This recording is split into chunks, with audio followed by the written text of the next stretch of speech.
Shri Venkateswara gold తాకట్టులో ఉన్న మీ బంగారాన్ని విడిపించి కొనబడును.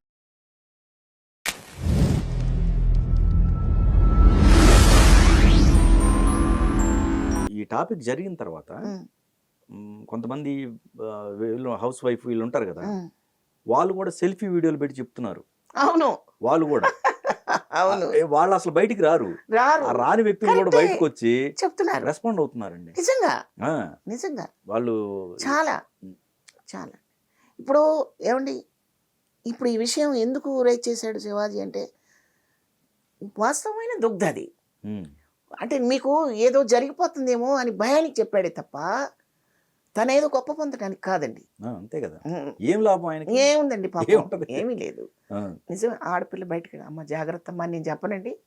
అంతే, ఖచ్చితంగా చెప్తాం. చెప్పను, మా అబ్బాయికి చెప్తాను నేను, జాగ్రత్త నాన్న, ట్రైన్ స్టేషన్కి వెళ్ళేటప్పుడు ఒక్క పావు గంట ముందే వెళ్ళు నాన్న అని చెప్తాను. నువ్వేంటమ్మా నాకు చెప్పేది అంటే నేను ఎలా చెప్పగలను? ఇంక చెప్పవు. అంతే కదా. అలాగే అమ్మ ఎందుకు చెబుతుంది అనేది వాడికి తెలుసు, నేనెందుకు చెబుతున్నాను అనేది నాకు తెలుసు, నా కోడలికి తెలుసు, నా బిడ్డలకు తెలుసు. ఇలా ఒకరినొకరు గౌరవించుకుంటూ ఉండేదే కుటుంబం. కుటుంబ వ్యవస్థ కాపాడుకోవటమే సమాజం కాదా? అలా అతను చెప్పాడే తప్ప తప్పేం కాదు. ప్రవృత్తి వృత్తి వేరువేరు. ఈ వేరువేరుగా అంత ట్రాన్స్పరెంట్గా ఇప్పుడు పాటించడం కొంచెం కష్టమే, కానీ కొంచెం జాగ్రత్తగా ఉండడం మాత్రం అవసరమే. శివాజీ గారిని మహిళా కమిషనర్ పిలిపించి మాట్లాడటం కావచ్చు, లేకపోతే మందలించారు అని అంటున్నారు కొంతమంది.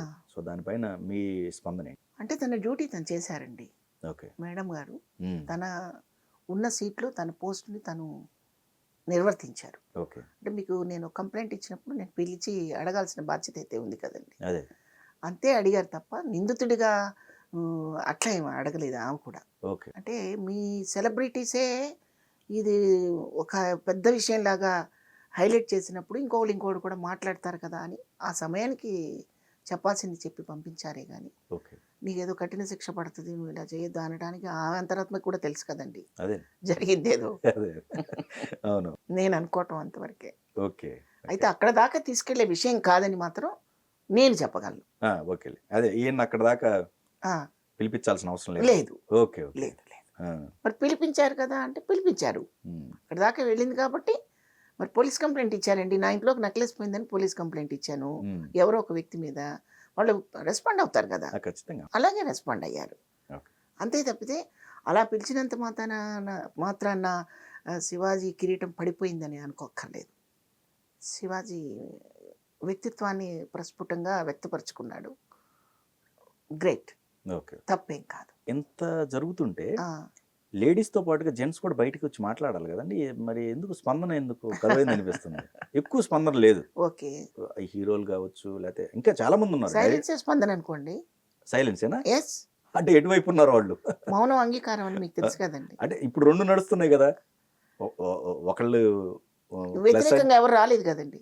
వ్యతిరేకంగా ఎవరు రాలేదు. ఓకే, మరి అది అంగీకారమే కదా. ఎందుకమ్మా మీరు 100 మంది వచ్చి చెప్తున్నారు యూట్యూబ్లో వాడు చేసిన తప్పే అని అయితే మాత్రం ఎవరు మాట్లాడలేదు కదా. సో మౌనం అంగీకారమే కదా, అలా అనుకోండి. ఎందుకంటే అందరూ మనవాళ్లేనండి, అందరూ మేమంతా ఒక కుటుంబ సభ్యులమే. కాకపోతే ఇక్కడ చిన్నాళ్ళు పెద్దాళ్ళు బాగా పెద్దాళ్ళు ఇంతమంది ఉన్నారు. బాగా పెద్దవాళ్ళ దగ్గర మనం ఒక విషయం పోయి నువ్వు అని టైల్ పెట్టి చూపించలేం కదా, అందుకని సైలెంట్గా ఊరుకుంటారు.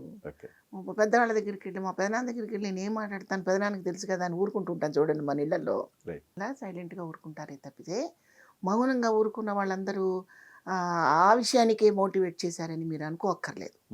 ఏం కాదు, ఎందుకంటే ఇప్పటికే కొంచెం అస్తవ్యస్తంగా ఉంది పరిశ్రమ. అంటే తెలుగు ఆర్టిస్టులకి ఎక్కువగా అవకాశాలు ఇవ్వట్లేదని ఒక వర్గం. ఎందుకండి ఇప్పుడు కూడా అదే ఇంకా ఎక్కువ అవుతుందా? ఇప్పుడు ఎక్కువ ఇది పాన్ ఇండియా అన్న తర్వాత ఇంకా ఎక్కువ. మరి మేము ఎవరి మీద ఫైట్ చేస్తామా? లేదు కదా. సినిమాలే కాకుండా సీరియల్ కూడా ప్రభావితం చేస్తున్నాయి కదా. సీరియల్స్ లో కూడా ఎక్కువ వస్తున్నారు. అంటే మన ఆడపిల్లలు కొన్ని కొంచెం నిబంధనలు పెట్టుకుంటారు. ఆ నిబంధనల్ని ఛానల్స్ వాళ్ళు కొంచెం ఇబ్బంది పడుతున్నారు. ఎక్కువ టైం ఓవర్ టైం వర్క్ చేయాల్సి రావటము. మరి ఇంట్లో ఉంటాయి కదా, బాధ్యతలు ఉంటాయి కదా. ఒక 7ంటికి 8ంటికి ఇంటికి వెళ్ళాలి, పిల్లల్ని చూసుకోవాలి అని బాధ్యతలు కావచ్చు, తల్లిదండ్రులకు సమాధానం చెప్పే బాధ్యతలు కావచ్చు, ఇది లేట్ అవర్స్లో బయట ఉంటే సేఫ్ కాదని భయం కావచ్చు.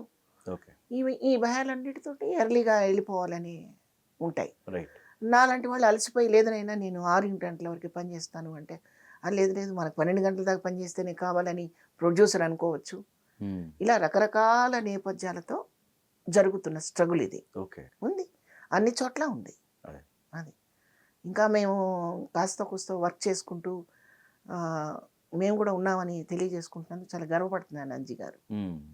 ఎందుకంటే చాలా వెనకబడిపోయి కష్టాల్లో ఉన్న ఆర్టిస్టులు కూడా మీరు చూస్తూ ఉన్నారు పాపం. అవునా? అది తెలివి తక్కువతనంతో స్వయంకృతాపరాధంతో చేసుకున్న పనులు కొన్ని ఉంటాయి. ఓకే. ముందు చూపు లేకపోవడం కొంత ఉంటుంది. ఇవన్నీ తొక్కేస్తుంటుంది ఆర్టిస్ట్ని. అదే. అంతేగాని ప్రొడ్యూసర్స్ డైరెక్టర్స్ వచ్చి మమ్మల్ని తొక్కేయాలని మమ్మల్ని వెనక నించోబెట్టాలని ఏం అనుకోరు.